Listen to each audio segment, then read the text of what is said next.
Bienvenidos y bienvenidas a No sé qué tal y cual. El de hoy es un programa especial, es un poquito más corto, porque realmente es un fragmento de una conversación que ya tuve con Zeke cuando grabamos el programa número 8, el de los medios y la vida después de la muerte. Nos quedó muy frívolo y llegamos a un punto de la conversación en el que hablamos de cosas que nos parecen importantes, a lo mejor un poco intensas, ya sabéis que a veces nos ponemos un poquito intensos. Hablamos sobre cómo la cabeza, la mente, el cuerpo, todo se relaciona y a veces se afectan unos a otros. Entonces, bueno, os dejamos este episodio especial. Nosotros no somos psicólogos ni mucho menos, ni somos especialistas, ni vamos a ayudar a nadie. Pero bueno, quedó interesante la cosa. A lo mejor no vais a partir el culo como en otros, pero bueno, a lo mejor os echo una mano si estáis pasando por un mal momento. Bueno, yo qué sé.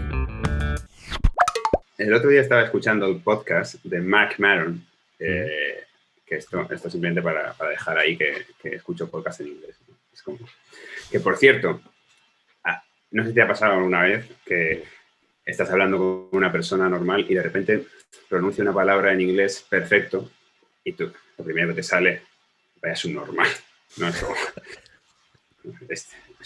Pues eso está bien que pase eso. Escuché a un profesor diciendo que eso está bien porque como que está mal en realidad hacer eso. Porque si tú estás hablando un idioma, español... Se me ha frito la cabeza. Se te ha frito la cabeza, pues. Vale. Tú estás hablando español y de repente metes una palabra en otro idioma y pronunciada como el otro idioma es como que le golpeas al cerebro del otro. Claro. ¿Sabes? Y que eso hay que evitarlo. Claro. Entonces te justificaba que si tú estás hablando en español, pues no te voy a decir, porque hay palabras ya que digas iPhone, porque ya igual eso hasta te suena mal eso, pero yo que sé, en Argentina dicen Wi-Fi, ¿sabes? Entonces si tú dices Wi-Fi y de repente estás en España hablando en español y te dice, oye, ¿me pasas la clave del Wi-Fi? Ese impulso de eres un normal es tu cerebro respondiendo a unas reglas lingüísticas. Claro. A una agresión, bueno, llámalo bien. A una agresión. O sea, que ya justificamos que si alguien te hace eso, pues le digas, tú eres un normal. Y bueno, estaba escuchando muy interesante la entrevista con Nicole Kidman, ¿no? Que ese podcast en realidad me da pena porque para mí es de los mejores podcasts, de la gente que igual no le gusta escuchar cosas en inglés o no lo entiende tanto, que no hay una forma de traducirlo porque fue el primer tío que hizo podcast y está muy, muy bien. Es muy gracioso el tío y además está entrevistado.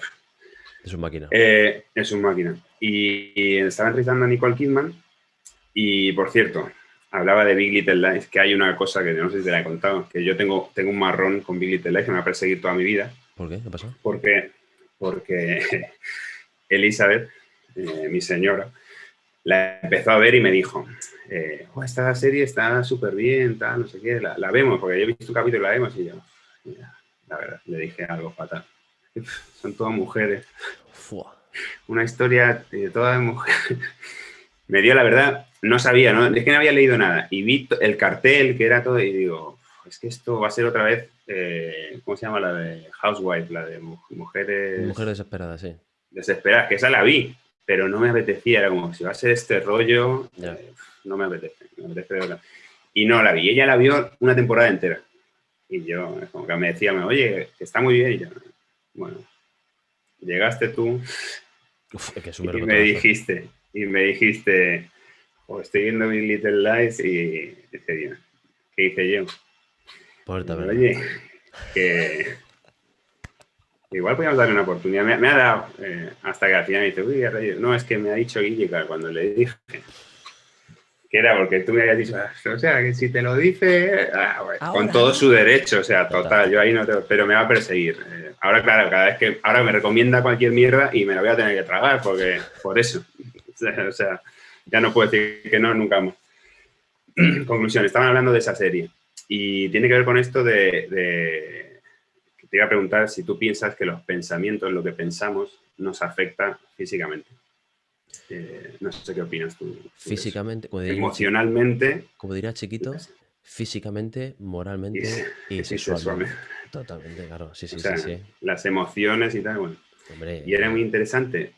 O sea que compartimos eso. Luego ya, claro, hay niveles, ¿no? Hay gente que cree que esto es súper, súper así, tal cual y todo tal, y otros que, bueno, que si te cortas una mano, pues no es que emocionalmente, bueno, igual estás desestabilizado emocionalmente para cortarte la mano, porque si te atropella un coche no es que emocionalmente tú hayas tenido mucho que ver y estás destrozado, ¿no?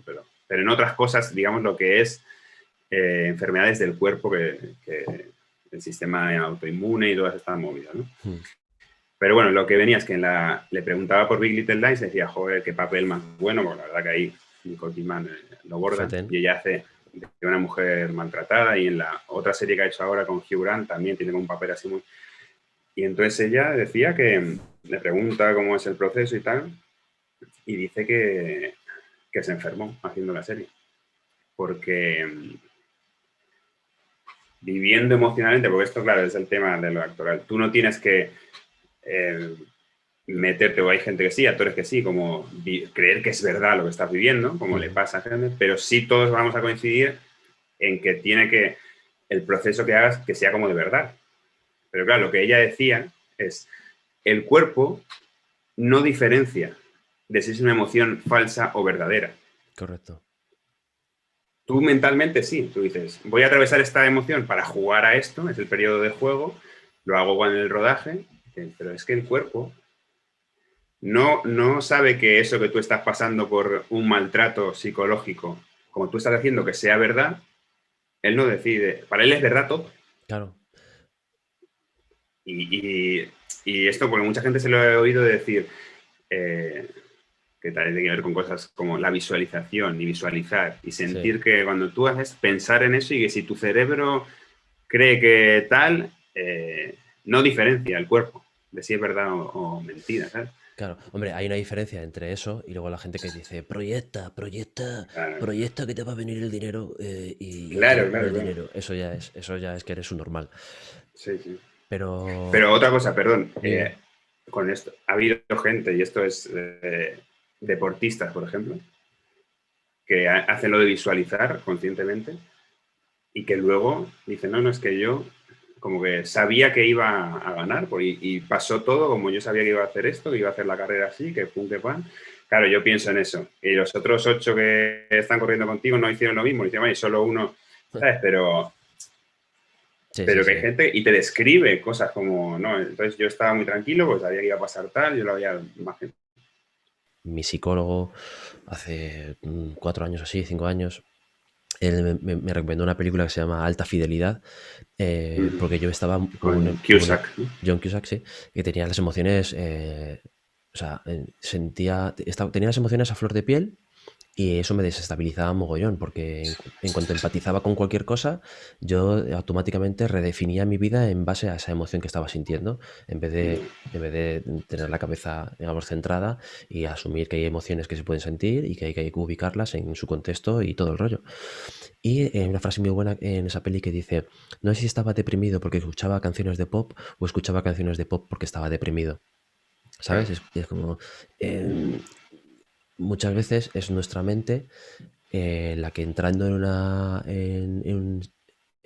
adquiriendo esa emoción te impregna y de repente modifica tu estado de ánimo, y modificando tu estado de ánimo también tu cuerpo se resiente. Y los actores en ese sentido, hay dos tipos de actores: los que, como has comentado, los que absorben esa emoción, están en un estado de mental en lo que se ponen las sensaciones que tienen que se supone que tienen que tener los personajes que están haciendo, y te puede llegar a afectar. Daniel Day-Lewis, este tipo de gente que acaban los rodajes tronados perdidos. O hay gente como Michael Caine que dice, no, yo salgo a escena, leo una frase y me salgo, ¿no? Como que tiene un desapego total a esas emociones.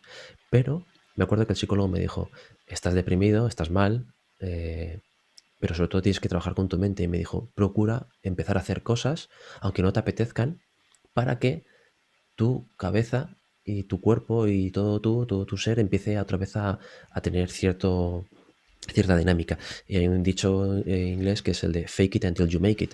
Fíngelo hasta que te salga natural, hasta que entres en una dinámica de repente digas, hostia, estoy a gusto así, porque al principio cuando tienes que salir de un estado mental cómodo, tu cerebro no quiere no quiere salir no quiere hacer un cambio. Tu cerebro está cómodo. Tu cerebro no quiere enfrentarse a una situación que le obliga a estresarse. Y sin embargo, es a través de ese cambio, a través de ir forzando una situación, tú empiezas a salir. Es la única manera que hay de salir, de hecho, de la depresión.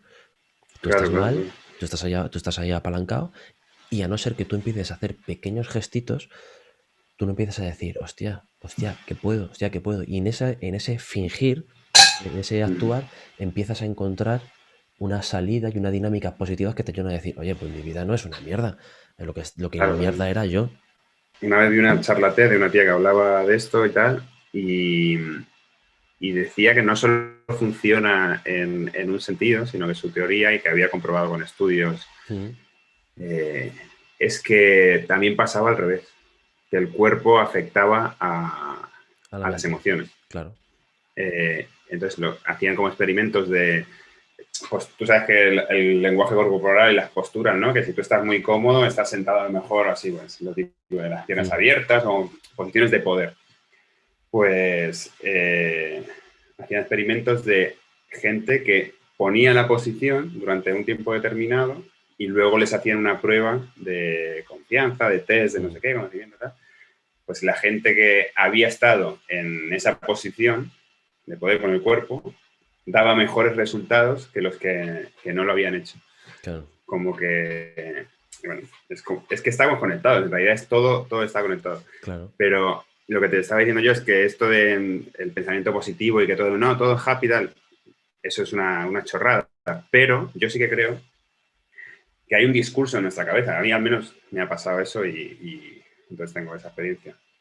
Y luego he leído que mucha gente lo tiene, ¿no? Pero tú tienes un discurso, una voz en tu cabeza que todo el día te va diciendo cosas sobre qué pensar y dónde poner tu atención.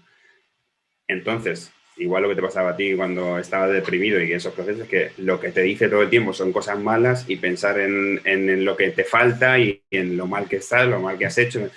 Entonces, si tú no haces un ejercicio consciente de cambiar ese discurso, esa voz, y poner el foco en, no, vale, sí, esto está mal, pero céntrate en esto, con el típico sesgo de decir, me quiero comprar un coche azul y de repente empiezas a ver todo coches azules, porque tú estás decidiendo dónde poner el foco. No es que haya más coches azules, pero tu mente está seleccionando. Y lo mismo pasa con las emociones. Puede pasar. Entonces, habrá procesos que eso sea imposible hacerlo por el esfuerzo, por la fuerza de voluntad y necesites una pastilla, yo qué sé, no sé lo que harán los siguientes, pero al final es un poco conseguir eso, que tú consigas tener un discurso que no vas a caer en la hechura de yo puedo con todo y si yo pienso que voy a ser el rey, me voy a hacer rey porque yo lo confío. Eso no es así. En eso no, pero en tus emociones, lo que tú puedes controlar, sí decidir, no, pues voy a enfocarme en esto y eso va a afectar a lo otro. Entonces, la gente es exitosa porque es que igual sí que hay un estado mental exitoso, ¿sabes? Para que no decimos qué es el éxito es ser famoso, ganar dinero, tal, pero sí un estado mental en el que tú en tu vida puedas, porque acabas condicionándote a mirar a los lugares que te conviene mirar. Claro. ¿Sabes? En vez de... Es que el cerebro va en piloto automático y tu cabeza tiene que funcionar, o sea, tiene que estar funcionando. Tu cabeza no puede estar parada, no sabe estar parada. Entonces ella tiene un discurso interno con sus cosas según recibe, según vas interpretando la vida. O sea, nosotros la vida que vemos no llega con un pequeño retraso, que es lo que tarda nuestro cerebro en interpretar lo que nuestros sentidos están sintiendo. Entonces tu cerebro tiene un discurso interno. El problema es cuando tú dejas que ese discurso interno vaya a lo loco, vaya en espíritu libre y tú no lo controles. Ese es el problema, que muchas veces lo que hay que hacer es mantener tú la conversación, llevar tú la conversación. Es decir, en qué te quieres centrar, en qué no te quieres centrar. Pero es que eso que estás diciendo tú es meditar. Correcto. Es que meditar, o sea, la meditación en su último fin es tomar tú el control de ese discurso que al principio es simplemente callarlo, callar la voz. O tú controlar y decir, no, decirle que no, o sea, no me hables ahora. Es como, para, no me digas. Y estás todo el rato, no sé si has intentado meditar alguna vez o lo que he probado, es como, y me interesa mucho además porque es difícil de la leche, sobre todo al principio, de cojones, sí, el callar esa voz de tu pensamiento de que no, joder, tengo que hacer la comida, no. Empiezas, te paras un momento y dices, voy a parar. Y venga. Entonces, tomar el control primero para decir, sí, es que no para, ese discurso no para, es constante, que eres tú también. Entonces, la conciencia, yo creo que cuando hablan, la conciencia última es esa, es tú controlar, decir, para el discurso, y cuando consigues controlarlo y que sea silencio, pero hay gente que claro, se tira solo en ese paso muchísimo tiempo, porque es muy difícil. Claro. A ver, lo importante es aprender a detectar las emociones, a detectarlas. Y una vez que tú las detectas, ¿por qué siento esto? ¿Por qué dejo de sentirlo? ¿Qué está pasando? Entonces uno ya puede contextualizar y decir, vale, esto no es lo que yo quiero, o sea, entiendo lo que estoy sintiendo, pero esto no es lo que yo quiero en mi vida, esto no es lo que yo quiero, no quiero que esta sea mi forma de ser, no quiero que esta sea la forma en la que yo quiero actuar porque no me siento cómodo, no me representa como persona ni como identidad. Estoy sintiendo esto porque, por ejemplo, uno de los casos que me ponía mi psicólogo era, por ejemplo, tú te despiertas un día y está nublado, hace frío, tú vas por la ventana y dices, vaya mierda de día. Y vas a tener una mierda de día. Claro. O te despiertas cansado, y si no haces tú por activarte, por decir, bueno, esto solamente es cansancio físico porque es normal que me acabo de despertar y tal, estoy perezoso. Si no haces por, venga, voy a hacer esto, otro, tal. Si tú no haces por meterte en un mood diferente, te vas a quedar en lo que estás percibiendo. Y la vida es mucho más de lo que estás percibiendo. Tienes que poner de tu parte. Si no, lo que estás dejando es dejar de tomar decisiones tú para que la tome el cerebro solo, que va el piloto automático. El piloto automático. Claro, ese muñeco hinchable que está así. y que él no va a hacer nada, él va a estar así. No va a hacer nada. Es gracioso la peli de Disney, que la de las emociones esta, que tiene muchas cosas que son...